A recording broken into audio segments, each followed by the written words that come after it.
Ability that we started late. Unfortunately, I don't control everything. I control very little, actually. But so I do appreciate it. We will finish by 12:30. I committed a shorter one, so we have to. I'm going to speak fast. Yes, I will. And please open to page 406. In this week's portion, we read what is known as the Ten Commandments. It's actually the 10 sayings. Thank you for sponsors. Oh, sponsors. Oh, right. For those who like working with the concept that there are 613 mitzvot, you have to remember that. Sponsorship. So first of all, I would like to thank the sponsors. We have world travelers here with us, It's our pride. and the Fran and David are sponsoring. So first of all, their granddaughter. They're guests, they're not members. They are members of Klal Yisrael because they are connected to the people of Israel. So first of all, we thank you for the sponsorship, and it's wonderful. You're having a lot of nachas from your granddaughter who served her country, and she really completed it. Doing all kind of things that if they would tell us, they would have to kill us. I understand. She did some wonderful things. So and then you have a grandson who is starting. So. It started about 2 months ago. 2 months ago. Okay, so Tehillim switched from the granddaughter to the grandson. HaKadosh Baruch Hu should protect him and all the soldiers of Israel who are doing a wonderful job.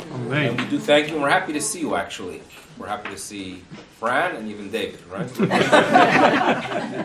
So we thank you and we welcome you for the few weeks you are here. 613 commandments. You're familiar with them? It's a term that appears in the Talmud. There are 613 commandments. Unfortunately, the Talmud does not spell out which ones are the 613. So that for the past 1,500 years, we've been fighting on trying to figure out which ones are counted, which ones are not counted. What's interesting is that in the 10 commandments, there are many more than 10 commandments.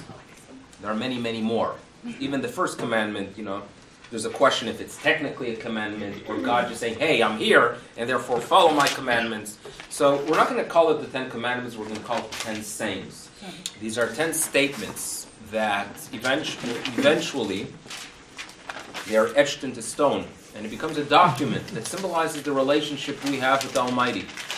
And just as a marriage, we have a ketubah, and the ketubah is a document that binds the two parties together. We had our ketubah.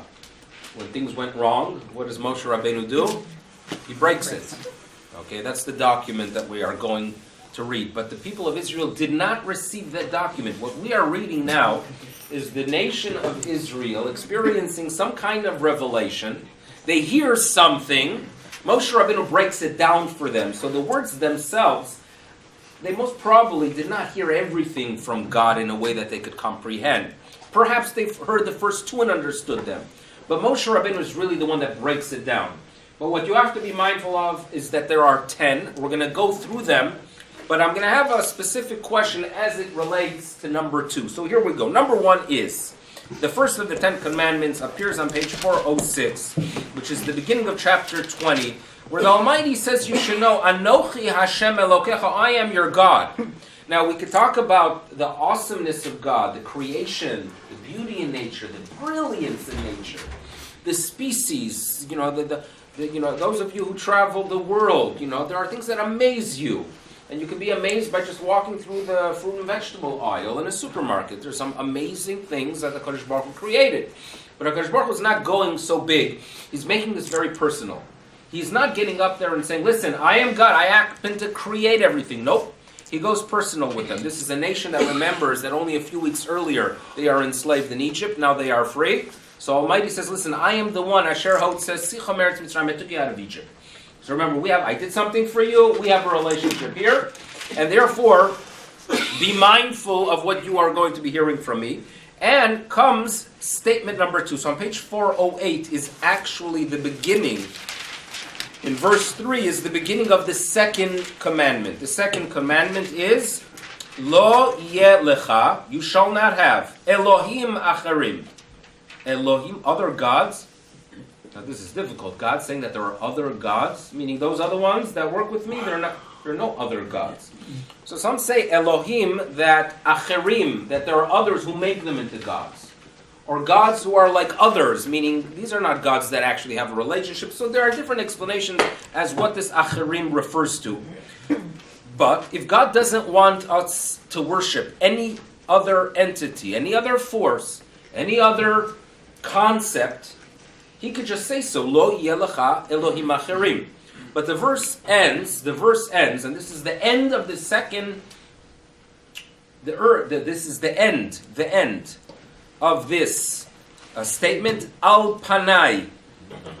Al panai. Now it's not the end of the second commandment; it continues. But the words al panai literally means in my presence.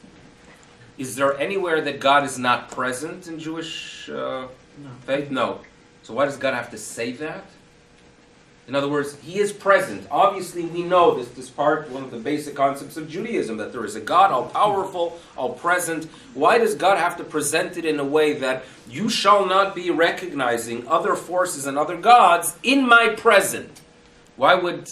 It's not necessary. The words are not necessary. So that's what we're going to try to understand today, and I'll give you two explanations. Explanation number one.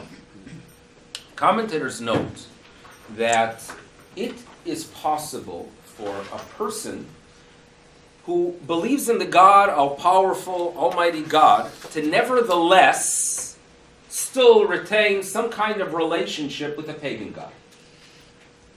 Now, the commentator Seforna, early 16th century, notes the following, that the 10 northern tribes were exiled from the land of Israel by King Sancheriv. King Sancheriv had a unique operating system where what he would do is he would uproot a nation, place them in some foreign territory, and then bring another nation and place them in the territory that was just empty. The people would have perhaps less of a link to their land, which would prevent a rebellion. And this was the system he moved, of moving nations from place to place. In the northern Israel, in the area of the Shomron, Samaria, there was a group of people who come from a land called Kutha. The Kuthians. The Kuthians land up there. The Kuthians land in the land of Israel, and they are there, but they have a crisis, they have a problem. They are attacked by wild beasts, specifically lions. Lions, thank God, with all the tsaras that do exist, lions are not one of the ones that exist now in Eretz Yisrael, in general. But they had an issue with lions. So a pagan culture, dealing with lions, what do? You don't put up a fence, right? You don't try to figure out the science of how to prevent them from entering into cities. You turn to the gods, right? It must be the gods. But they understood very well that if it is occurring here, we must find out about the gods who work with this land, the local gods. How do you appease the local gods? How do you deal with the local gods, the gods of Israel? So they hire some Kohanim, right? If the money's right, they would do anything probably. And the Kohanim are educating these new arrivals, these Olim Chadashim, these Kuthians, regarding Judaism, the values, the teachings, and they start practicing Judaism, right? They are careful with the chumras and shiurim, and they eat the matzah on Pesach, and they're obviously going to shake the lulav and buy the nicest esrog, right? They're going to stand along. They're going to do it because that's how you satisfy the gods of Israel, right? By having a nice yellow, perfect esrog. But the reality is that they originate and they have roots in a pagan culture, and it's very hard to just abandon, Santa Claus, things you grew up with, all the Baba. It's very, very difficult to just drop everything. So what do? You keep both, right? They were worshiping their former gods. You're not going to leave tradition. My grandmother or my grandfather worshipped that ridiculous god by doing who knows what. I'm not going to stop. But I'm in the land of Israel, and I've been taught about the God of Israel. So what's the result? They have both. They have both. Almighty God knows that it is very possible to develop a faith that is labeled shituf, that is combining the God of Israel with some other force. as those Kuthians are doing. They were doing that. They were bringing the two together. They were Jewish, acting like Jewish, but they still were sticking to their pagan practices. By the way, in rabbinic literature, that is how we label Christianity. Christianity does believe in a God of Israel, right? But they throw in something else into the mix, right? There's a Father, but there's a Son as well, the Holy Spirit. They throw something else into the mix. We label that shituf. And this is what God, the God of Israel, is telling us in this statement. Lo yeh lecha Elohim acherim al panai. Meaning, I am everywhere, and it's very possible that you will indeed accept this concept of the God of Israel, but you would bring in some other God into the mix, right? Keep your options open. At times you work with the God of Israel, at times you'll feel better worshipping some pagan force. This is the statement that is telling the people of Israel not to live by such a system of values. Now, what's interesting to note, that when these Kuthians are keeping their options open, worshipping the God of Israel and pagan forces. So the verse in the book of Melachim tells us that you should know that what they were doing was actually done earlier by, believe it or not, by who? The Jews. Kemishpat hagoim asher higla. In other words, this was a Jewish problem. This absurdity was already existing among the Jews. And if you remember, Eliyahu Hanavi on Mount Carmel, when he's turning to the people of Israel and trying to guide them back to the God of Israel. So he tells them, why are you guys, in his words, posech al shnei sifim, why are you dancing at two weddings? In other words, you believe in the God of Israel. Yes, you do, but you're still worshiping these pagan gods. Make your decision already. If you believe in idolatry, so just ignore the God of Israel. If you believe in the God of Israel, you cannot go ahead and have it all. It doesn't work like that. Make your choice. So what's interesting is that this idea of the Jew, right, claiming, I'm a believer in the God of Israel, but still at the same time follow concepts, follow ideals that are destructive to Judaism, is a Jewish thing. Meaning these Kuthians, the text is not blaming them, because the text in the book of Kings is telling us they got it from the Jews. They got it from the Jews. A Meshugas. Worshipping the God of Israel, and then following pagan destructive. And again, when I say destructive, because this is not just wrong, this is corrupt. These are people that would offer their children as sacrifices, but they still believe in the God of Israel. It's interesting. Jews are often the problem for those things that people who want to harm us use. This is what we're being told. They picked it up from the Jews. There was a few weeks ago, PBS had an hour, close to 2 hours program on Bibi Netanyahu, and it was called Netanyahu's War. He's the problem. He's all the problems that exist in the world. You should know, according to PBS, Netanyahu's War. Now, what was it really about? What were they trying to get to? The awful relationship between Obama and Netanyahu. No, we know they have an awful relationship. Now, they made reference to the fact that when Obama is viewed by 96% of Jewish Israelis as anti-Israel, this is a terrifying, maybe it was only 94, terrifying number. I mean, these are Israelis that Bill Clinton was very popular among Israelis. Obama, 94. That means that includes all of the voters of Herzog. Right? All the voters for the left in Israel, all the voters are people that believe that Barack Obama is a person that is not concerned for the welfare of Israel. This is a terrifying statement, right? That's because the 6%, you know who they are. So they say that Obama is offended. Obama is offended. And Obama believes that, I'm really Jewish. In other words, and he said straight out that there was no U.S. president in the history, right? He's number 45. None of the first 44 were as close to Jewish people as he is. That's what he claims. Now, believe it or not, he's right. Because Who are his mentors? Well, Saul Alinsky, the list is long. There were Jews he was associated with. But the Jews he was associated or is associated with, the Axelrod and the Immanuel and Rami Manuel, and there are others as well, Sherman, the list of those quote-unquote Jews, these are Jews that could do the following. They could get up and say, oh, Israel is a great friend. But as a friend, we're supposed to pressure them to go ahead and give up territory. As a friend, we're supposed to pressure them to open roads and allow these Vilda Chayas to go ahead and shoot. That's what a friend does. A friend is supposed to be critical. Really. Right? That idea that you could go ahead and claim, I love Israel. And by the way, Canada has joined this Mishugas. Dion, what's his name? Dion? Stefan Dion. Yeah, what was his words? As friends, sometimes we have to use harsh words. Like this absurdity.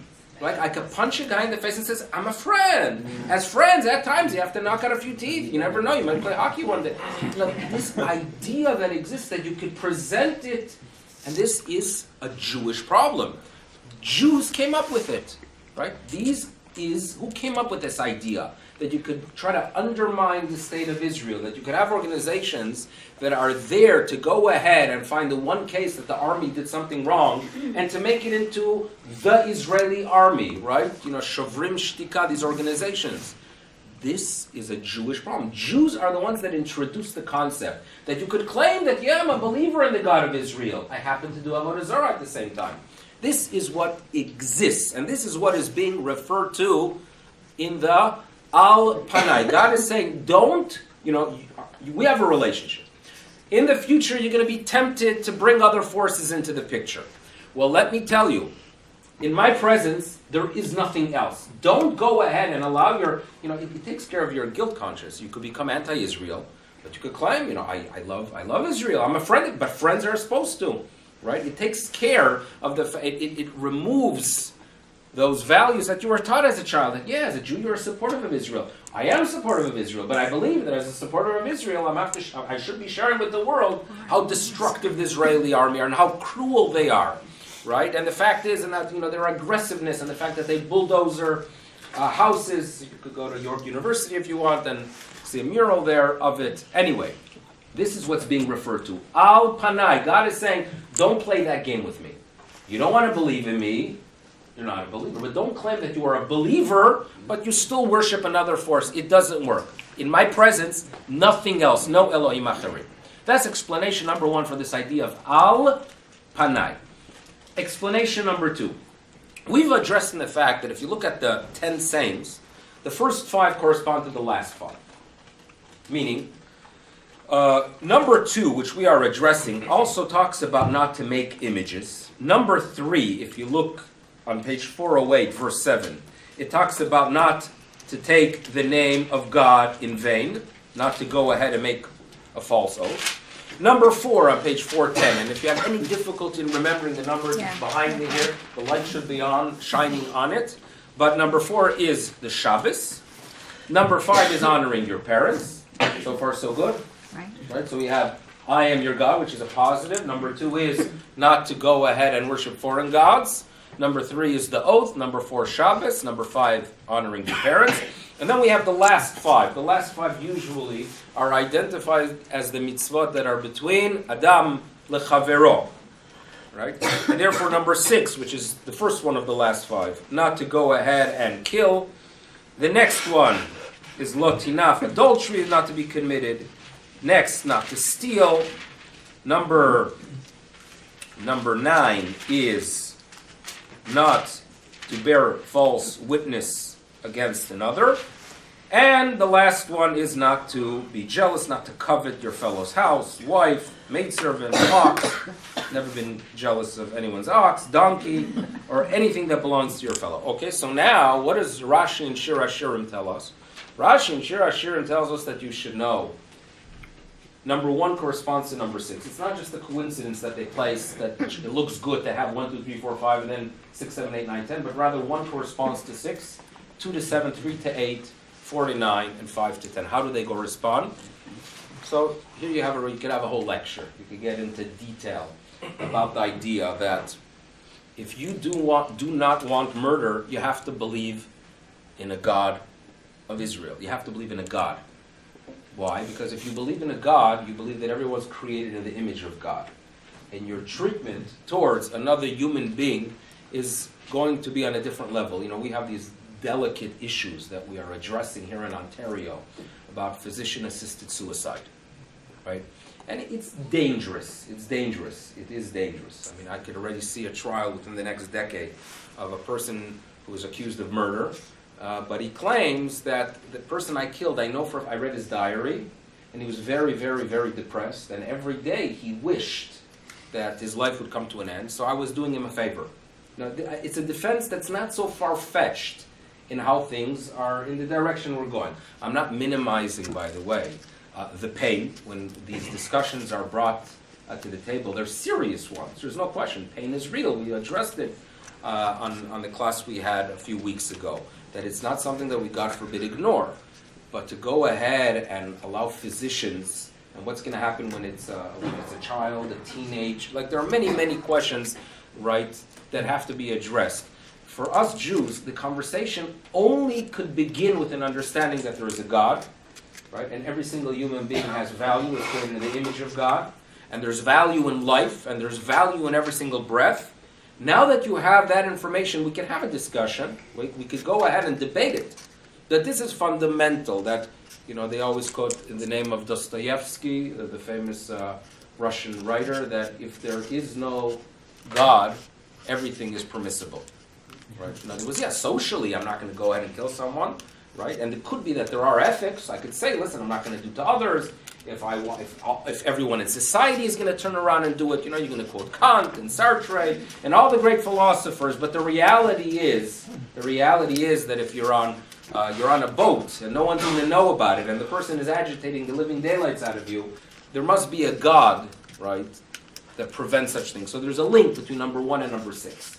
Okay, you can have a lecture on that. Number 2 and number 7 are the ones that we're going to address very, very soon. But if you move forward, I want to do number 2 last, because that's going to be dealing with our question. What is the third of the 10 sayings?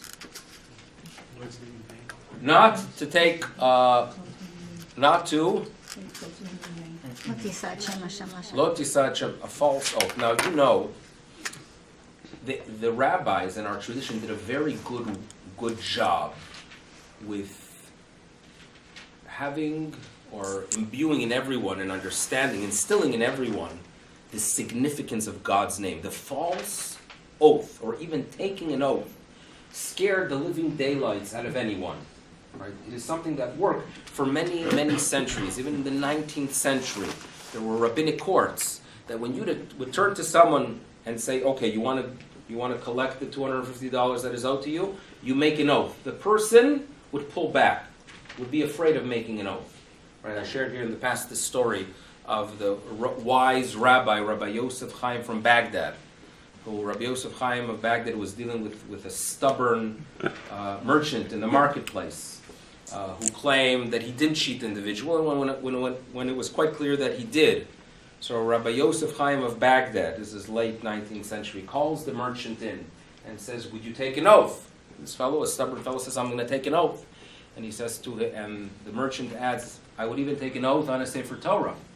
So Rabbi Yosef Chaim says to him, you know what? You're going to take an oath on the Shnei Luchos Habris. You're going to take an oath on the tablets. Now the guy got a little bit nervous here. The rabbi, and these are Sfardim, they believe in their rabbis, and the rabbi said he's going to pull out the tablets, I'm going to have to take an oath. He gets very nervous, and the rabbi turns to his shamish, turns to his helper, and he says, go to the room next door and bring the Shnei Luchos Habris. Bring the tablets. And the merchant gets very, very nervous, and he breaks down and he says, you know what, Rabbi? I wasn't honest. I'll pay the money. He backed off. So mission accomplished. Afterwards, he was asked, how on earth were you going to get the Shnei Luchos Habris? So he says, what do you mean? In the room next door, there is a work by Rabbi Yeshayahu Horowitz of the early 17th century, who was known at his work was the Shnei Luchot Habris. So I told my shamish to go ahead and get the Shnei Luchot Habris, the book. It worked. Mission accomplished. So An oath terrified people. What Judaism wants is to understand the following. Just as there are demands in the synagogue, in the spiritual realm, we have a responsibility of being ethical and being good Jews in the marketplace. And there's a problem there. It's a problem that still exists. You have many, many good Jews who will be very, very cautious with the laws of Shabbat and to go ahead and be sure that their esrog is perfect. And they're going to have the nicest Hanukkah candles because it's a mitzvah. You got to be sure to do so. And they're going to have the biggest cup of Kiddush because they want to be sure that they cover their bases. In the marketplace, it's a little bit different. In the marketplace, business is business. Business is business. And you could go ahead and a little bit of dishonesty. Judaism is afraid of that.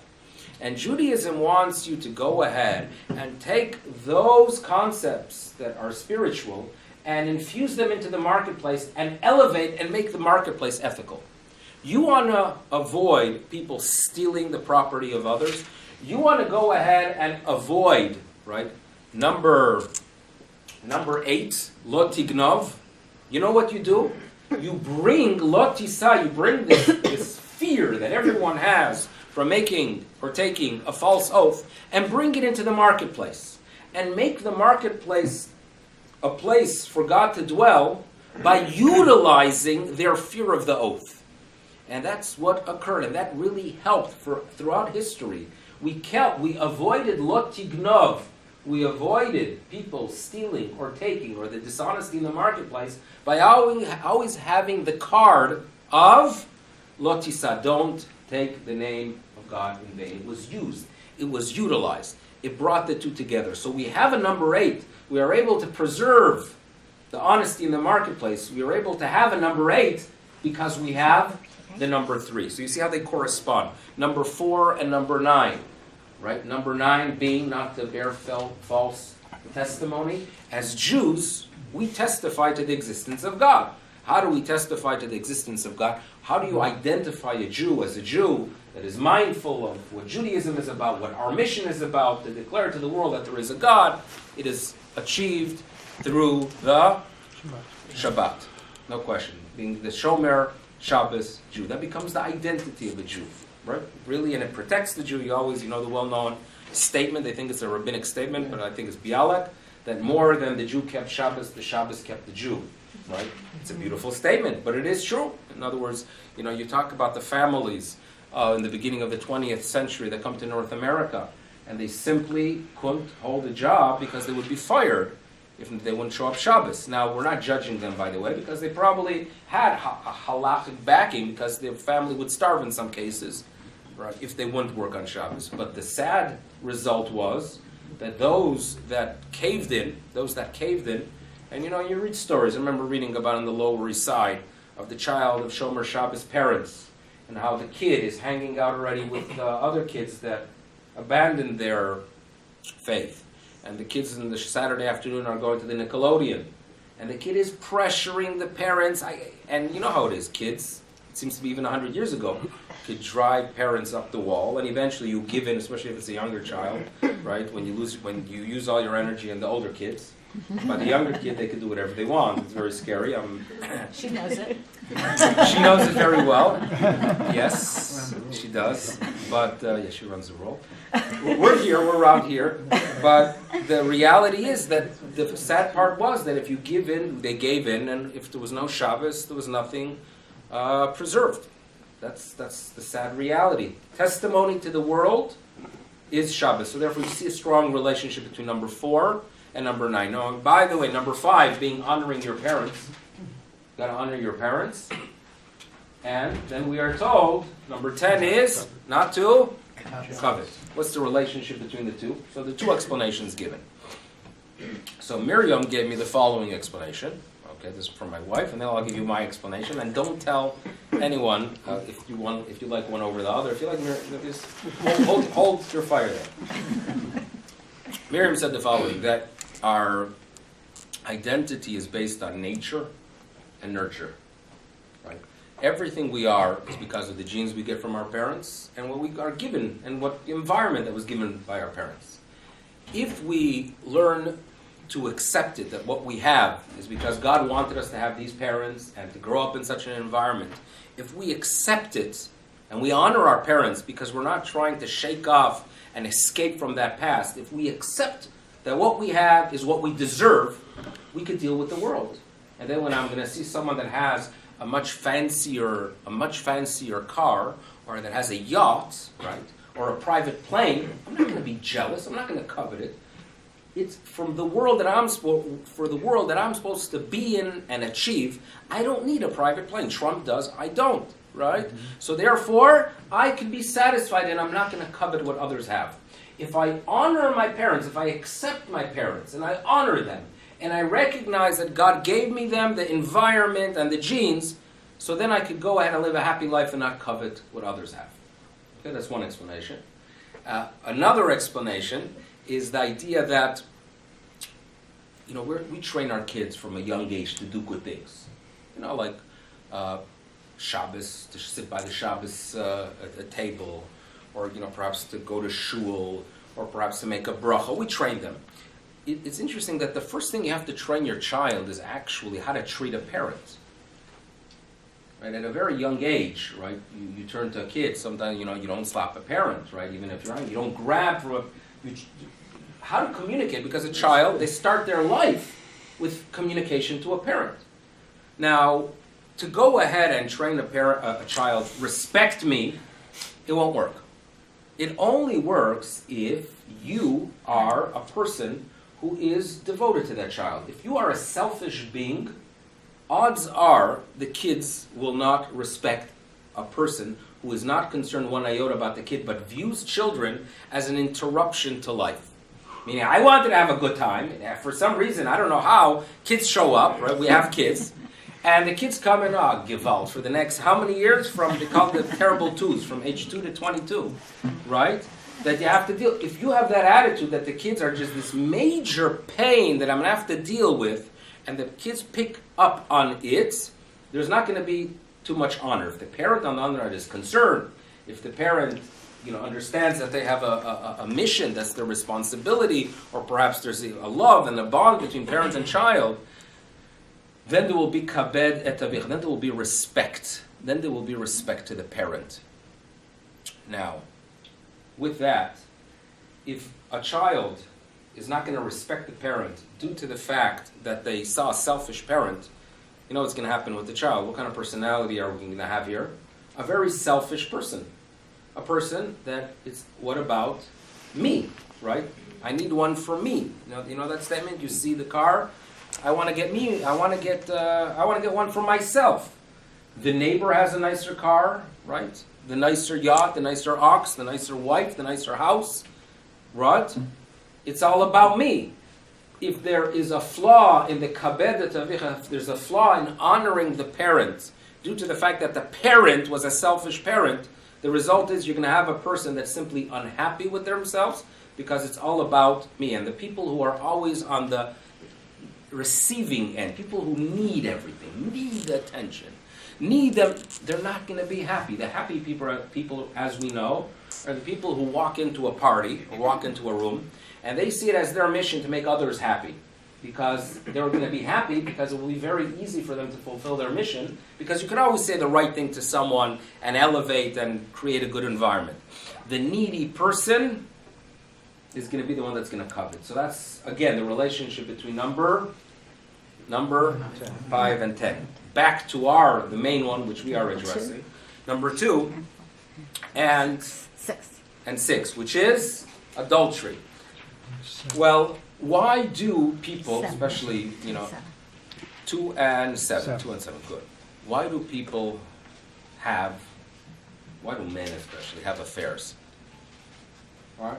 I mean, I'm not saying it's a problem in Toronto, but I think in North America, right, there are such illnesses that occur.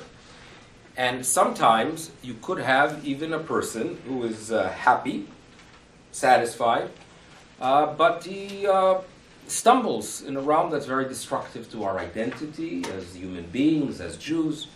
So there's a fix, there's a thrill, there's something exciting, right? It's exciting, right? Why did Bill Clinton do it? Right? There's a thrill there. You can do it, no one knows. First of all, a person who believes everyone thinks he's amazing, he believes he's amazing as well, and he can do whatever he wants. it's a fix, it's a thrill that you get. And the Torah tells us that's not the way to do it. You know, you have a relationship with another, you have a relationship, there's a commitment there. And yeah, you might get that thrill, but that's not what life's about that thrill. Now, by the way, idolatry is also a thrill. The God of Israel, there's consistency, what you are supposed to do. But it seems to be that a pagan force, that you go ahead, and you could sometimes watch footage of people in the 60s and the 70s who would go ahead and smoke or take these sugar cubes or who knows what they would be inhaling. And they would act and start shaking. You would get some kind of thrill from the activities. That is how I view the paganism of the past. You get a thrill for dancing around that fire and believing that by dancing in a specific way, the God of light is going to bestow upon you light, or the God of rain is going to go ahead and provide you with the rain. You get a thrill. There's a fix that you get. And therefore, in Judaism, there's always that warning. Don't worship the God of Israel together with the pagan gods. Meaning, for many people, there's an understanding that there is a God of Israel, and I want a relationship with the God of Israel. But I still want that fix, that excitement, right? That thrill. So what we are told is that just as when it comes to a relationship between a husband and wife, the relationship is a healthy relationship when there's communication, right? When it is not just a relationship that, husband gives the money, and wife takes care of some other needs, and mission accomplished. That's not a relationship. Relationship is communication, a face-to-face relationship. The way we overcome this desire for the fix is a relationship, not just by viewing someone else as an accessory or viewing someone else as a tool for what I need. Panim el panim is a relationship. We always talk about that, right? Face to face. You can't have a good conversation with someone when both parties are, going ahead and checking or deleting their emails or the latest funny picture that was posted. Face to face. And this is what the Ribono Shel Olam is saying. If number 7 corresponds to number 2, and number 7 tells us lo tinaf, adultery has no place. To have a relationship with the spouse. So therefore, Ribono Shel Olam, in number 2, when he tells us lo yeh lachach Elohim acherim, because al panai, my presence, my face, have a relationship with me. In other words, our Judaism should not just be the don'ts, right? It's an awful Judaism. When all you know is the things we're not allowed to do this, we're not allowed to do that. That's not a Judaism. A Judaism is a relationship with God, an appreciation to God, studying science and appreciating the brilliance of the Creator, a relationship with God that you could find everywhere. You can find everywhere God in nature, God in the brilliance, God in the beauty, from a cup of coffee to a glass of wine. There's an appreciation there of the Almighty. I have a relationship, a face-to-face relationship. That is what number 2 is about. And to understand the significance of a relationship and to reject the fix, HaKadosh Baruch Hu places number 2 corresponding to number 7. Because the relationship we are supposed to have with God is very similar to the relationship that is expected from the healthy marriage. That's what we have for today. Thank you so much for coming. And you should have a wonderful... And thank you again to the sponsors, and we're happy indeed to see you both.